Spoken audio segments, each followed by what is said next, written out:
Shalom, bon Erev Shabbat, Shemot. Parashat Shemot, nous commençons le livre de Shemot, Exode, et la première parashat du livre de Shemot s'appelle Shemot, les noms.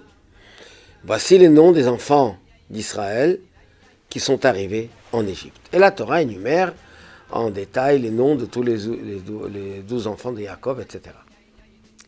Il raconte l'histoire, comment les Bnei Israël se sont multipliés en Égypte, et les Égyptiens ont eu très peur en disant ce n'est pas plus possible, ils vont être plus forts que nous, donc on va les asservir, on va leur rendre la vie dure, on va les rendre esclaves.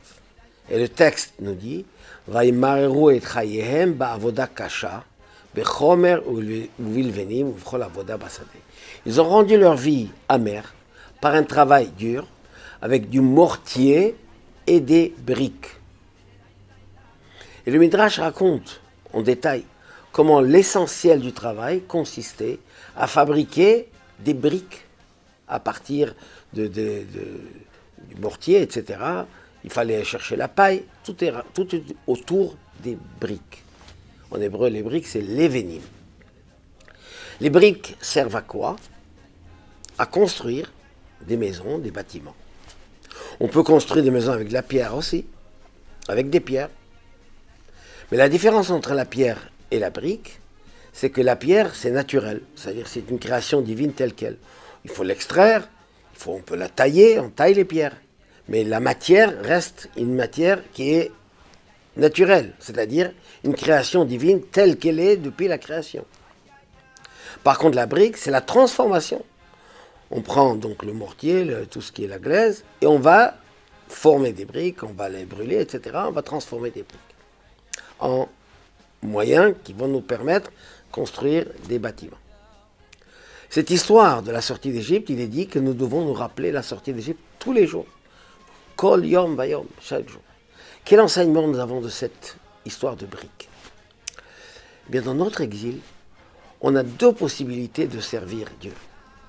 Parce que nous allons appeler des choses directement divines, spirituelles, prendre des pierres et faire avec des constructions, des édifices, des bâtiments, c'est-à-dire des actions spirituelles avec des éléments existants, ou bien transformer la matière, changer, mettre un effort dans ce qu'on appelle dans la Torah Maaseh Adam, Maaseh Idei Bnei Adam, l'œuvre des hommes.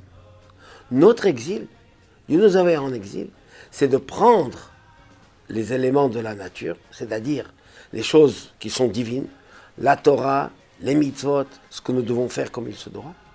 Mais ça ne suffit pas. Nous devons changer, nous devons transformer.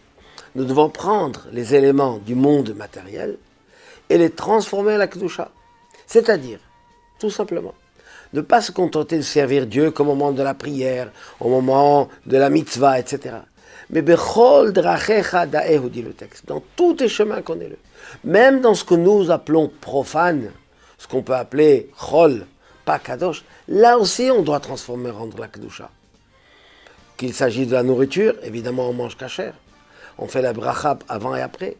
Tout ce qui est autour de nous, qui n'est pas directement lié avec la Torah, doit être aussi sanctifié et ramené à la kedusha. Et c'est ça notre action dans le monde, dit le texte, que Tzedaka asa Kadosh Baruch Hu l'Israël chez Pizran le Ben Haumot. Dieu a fait une tzedaka de nous avoir disséminé parmi les nations. En Égypte, on a levé les étincelles parce que tout arrivait là-bas par Yosef. Yosef, en amassant toutes les richesses de la région, il a amené les étincelles divines en Égypte. Il était plus facile pour les Bnei Israël de les élever en les sortant de là-bas. Mais dans notre exil, qui est très long, c'était parce que on peut dire qu'on est à la fin, c'est de ramener les étincelles qui se trouvent partout. En prenant des éléments du monde matériel, en transformant la matière. On n'est pas encore très loin de Hanouka, on se rappelle de ces allumages publics. Ne pas se contenter uniquement de faire la mitzvah à l'intérieur, mais de la diffuser à l'extérieur.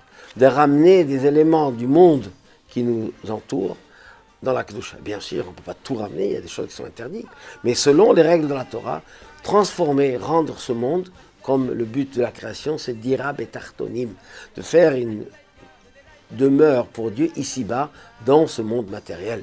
C'est notre mission, nous l'accomplissons, nous avons terminé et nous attendons Mashiach très très prochainement. Shabbat Shalom ou Mevorach.